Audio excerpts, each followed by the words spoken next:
today, President Trump defending his speech at his Salute to America July 4th event in the face of criticisms. A short time ago, the president telling reporters he felt last night's event was a success. The Salute to America featured military flyovers, music, fireworks, a bit of rain as well, and a speech by the president urging national unity and touting the U.S. military. Watch.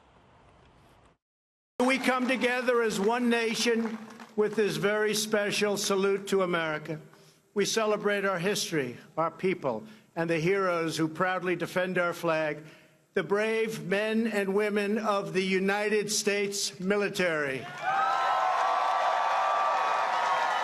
In the run-up to the event, 2020 Democrats accused the president of politicizing July 4th. Watch. Donald Trump, I believe, is incapable of celebrating what makes America great because I don't think he gets it. It's not about my brothers and sisters who lost their lives in service to this country. He's having a parade for himself, putting tanks out there for himself. I think we need money to go into rebuilding our infrastructure. I'm not quite sure that we need money to go in to put tanks in downtown Washington, D.C. All right, let's now get the couch in on this. Dean, I'm going to start with you. Yay, you know, the couch. First of all, I could tell that, first of all, nobody, all his naysayers, wanted this event to happen. In fact, did you guys see on Twitter, #rain on Trump's parade? Yes. I mean, that's how badly people were looking forward to something going wrong. So it rained, but it did not stop the show. And he did not politicize this event. In fact, he spoke very highly about our military and all of its branches. That's what the whole thing was about. Right. It was. I couldn't believe all the tanks and all of the things going right down Pennsylvania Avenue. That was horrible. I mean, the huge military. Oh, wait, that didn't happen, did it? Shocker. Shocker. You know, everyone went after it before it even happened. Yeah. We have a 4th of July parade there every year, have for decades. He added his speech. He added a couple of armored vehicles nearby, and the flyovers. Now, I love a good flyover. I love a good parade. I think it was great. I think the money was a joke. Like, oh my gosh, he spent some money on this, or a little bit. And I love that Bernie Sanders, of all people, Yeah, was talking about the money. Now we need He's to rein in very costs. fiscally conservative. That Bernie Sanders.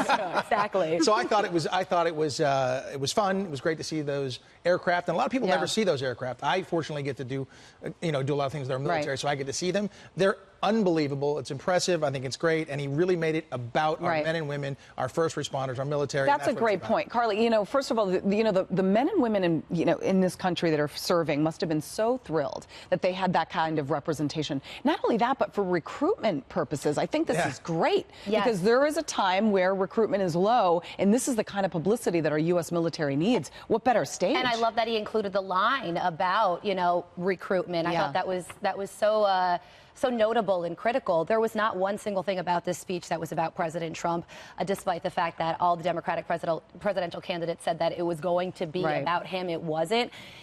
He also highlighted some really cool American stories, things that a lot of people don't know about. Like he talked about civil rights leaders. It was exactly. And the Dr. Sapphire, the one that helped to work with curing childhood leukemia. It really was, though, about our nation's history and patriotism, and that is so important in a time where it's become almost taboo. You just pointed at the button that I think a lot of people didn't expect is the civil rights. I mean, he tried to touch on every American, and he really did. I mean, aside from those who didn't like anything he had to say, because anything that comes out of his mouth, he has an issue with. Right, absolutely. People kept calling this a Trump rally going into it, which it could not have been less a Trump rally. It could not have been more patriotic. It was about America. But of course, some people, as you alluded, still had a problem with it. Phil Mudd over at CNN said, "I'm going to be subtle.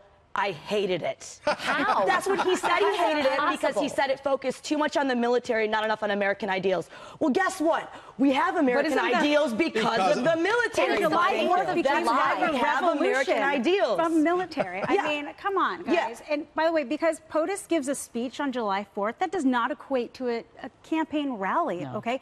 That is one of the benefits of being an incumbent, okay? You have access to the people. And what did he do? He didn't speak about politics. The thing is, presidents get to speak to the American people. And again, that is a huge benefit that they have, especially during re-election time.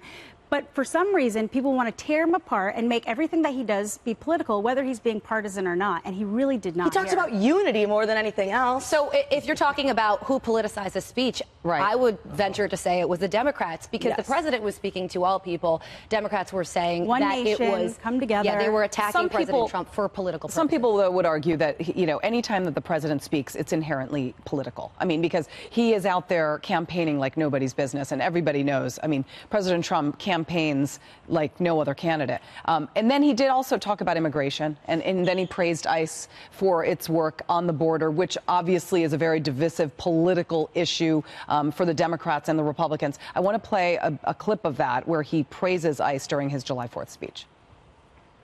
Our nation has always honored the heroes who serve our communities. The firefighters, first responders, police, sheriffs, ICE, Border Patrol, and all of the brave men and women of law enforcement. Yeah. Now, there is praise, but then obviously there's going to be critics that are going to say that, you know, he's talking about the independence of our country, which is made of immigrants. And so by praising ICE, he's then bringing up a very touchy subject regarding the disaster that we have at our border right now with immigrants and the illegal immigrants right now that are being held in cages. And that includes children, and that includes a lot of controversy. Sure.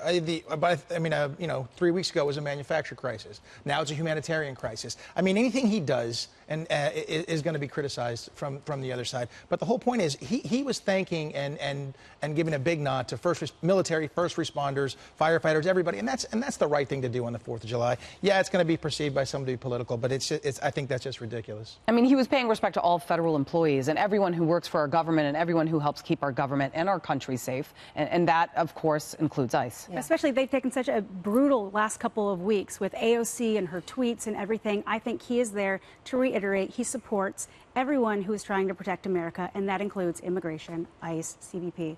And I think he did a good job. Actually not offensive to me. Betsy Ross. Betsy Ross also gets Is it possible to offend you, though? I mean, seriously. It's difficult. Yeah. I just want to point that out.